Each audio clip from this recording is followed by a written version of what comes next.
All right, and joining me now, our dear friend, Elena Getzenberg from ESPN. Elena, thank you for taking the time to chat with us. It's a lovely day here at St. John Fisher University. A great day to talk about some Buffalo Bills. Oh, it's always a great day to talk about the Buffalo Bills, isn't it? It's hot out, though, today. This was probably the hottest practice so far, I think, but it was a good one. There was no pads today, but overall, a normal training camp day. I like the breeze. That's been a really nice, welcoming addition today as well. All right, talking about camp specifically, we heard from linebacker coach Bobby Babbage today, so I think we start right there. That middle linebacker spot, such a tight competition, but now, Elena, it sounds like there's just two names really up for that starting role.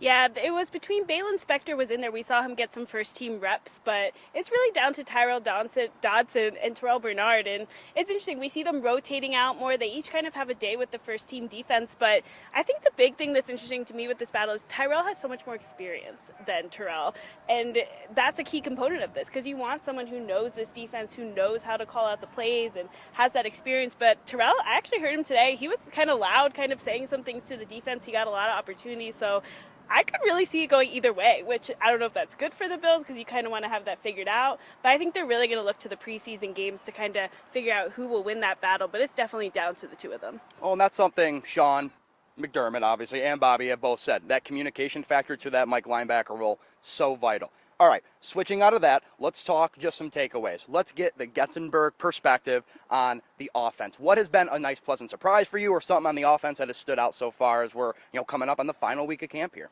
I think if you've heard anyone talk about training camp, they've probably mentioned Dalton Kincaid because, when you draft someone in the first round, you're going to talk about him. But I've been surprised, to the extent we're seeing him used and the way we're seeing him used in camp. I just think, there's no doubt that he's going to be a really key part of this offense, and that's a lot for a first-round pick. You don't always see them necessarily right away jump in and have those big roles, but he is going to be a key part of this offense. He looks really good. I've been really impressed with just how much they're using him and what he's able to do out there and what he's building with Josh. So keep an eye on him for your fantasy teams, for all of that kind of stuff. I just think, yes, you expect a first-round pick to have a role, but the way he's being used with the first-team offense and just that relationship he's already building with Josh, I think it could be a really big rookie year for him.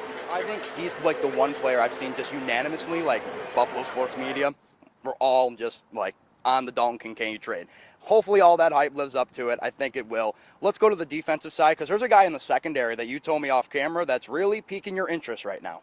We're talking a lot about Taylor Rapp, safety, and I just didn't expect that necessarily. Obviously there's Micah Hyde, Jordan Poyer, Damar Hamlin is a conversation within himself. Obviously he's now back out there playing, but they're using Taylor Rapp in a lot of different ways. It's safety, it's nickel, they're kind of moving him around a lot, and we've heard a lot of guys talk about his versatility, and I think that's important to making this team. You've got to be able to do more than one thing if you're not starting, because obviously they have Jordan Poyer and Micah Hyde. So I think he's really stood out. I think he's going to make this roster, and he'll be an interesting depth piece, but I think when we're talking about that secondary, the quarterback spot is something everyone's watching because opposite Tre'Davious White, who was going to be starting, they don't have it figured out. And I think it's not like the middle linebacker one where it's okay, it's down to these two guys.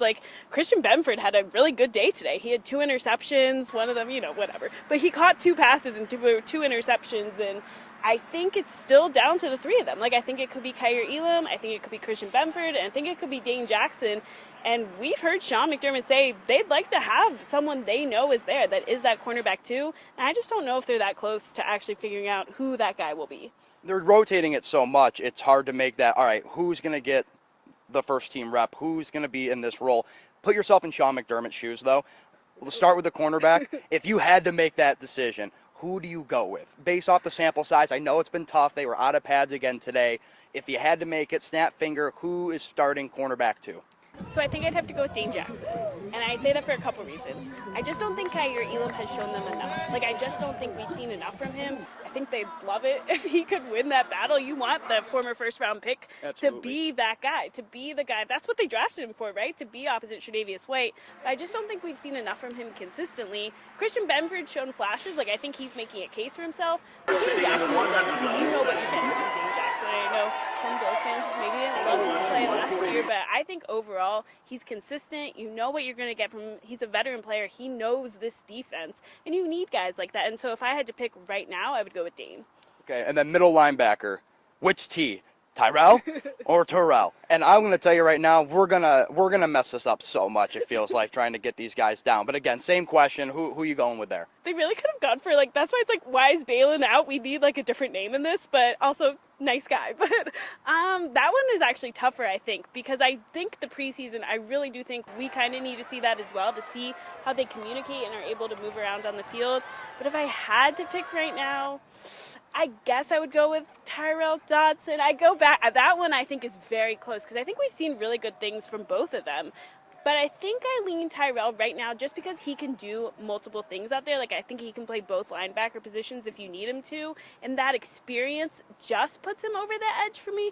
But I would not be surprised at all if Tyrell ends up playing well in the preseason and winning that job. Absolutely. All right, so we're going into the final week here. I said this in the beginning. Time flies when you're having fun, hanging out with the pals at St. John Fisher University for Bills training camp. Getting ready for that first preseason game. Obviously, the important emphasis is the position battles are really going to come into full effect when we see that preseason game. This last week, what are you looking for? Just in terms of what the Bills can do in this last week, get themselves ready for that moment, and maybe some of these position battles and other guys kind of are able to take that next step.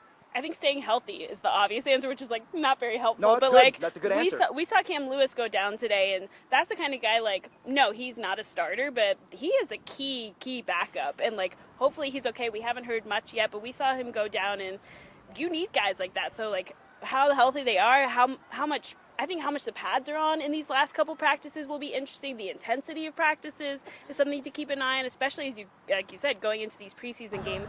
But the other thing really is, like, while we're watching these position battles, there's other ones, like the backup running back competition between Damian Harris and Latavius Murray. I think that's been fascinating. Like, Latavius Murray, everyone, is a big guy. Like, and very big. He's very, very big. He looks like a tight end, but he looks good out there. Like, he looks like, for his age and experience, he looks really good. So he's been getting a ton of opportunities. How they're using Damian Harris, I think that's really interesting.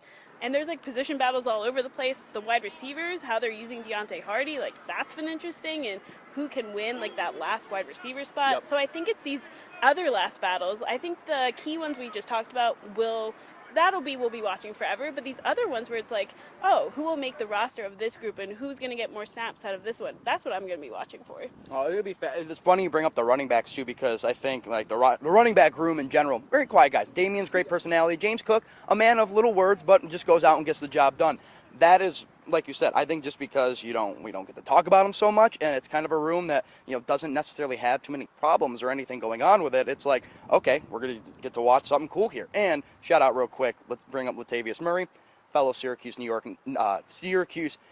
native Latavius Murray. So shout out him. Elena, I think that just about wraps it up here. Is there any other thing that we need to touch on before we put a bow on this beautiful Sunday here at SJFU?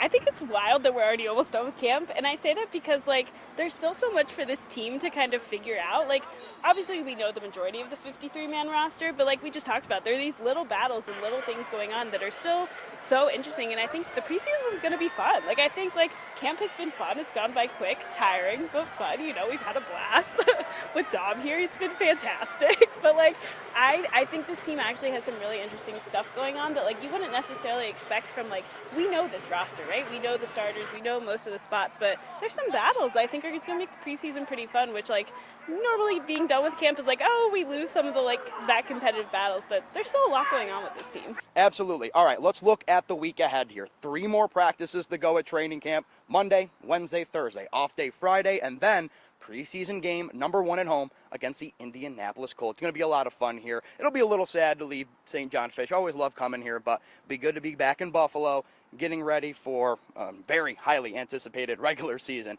for the Buffalo Bills. All right, for Elena Getzenberg, I'm Dom Tibbetts, reporting in Rochester, 7 Sports.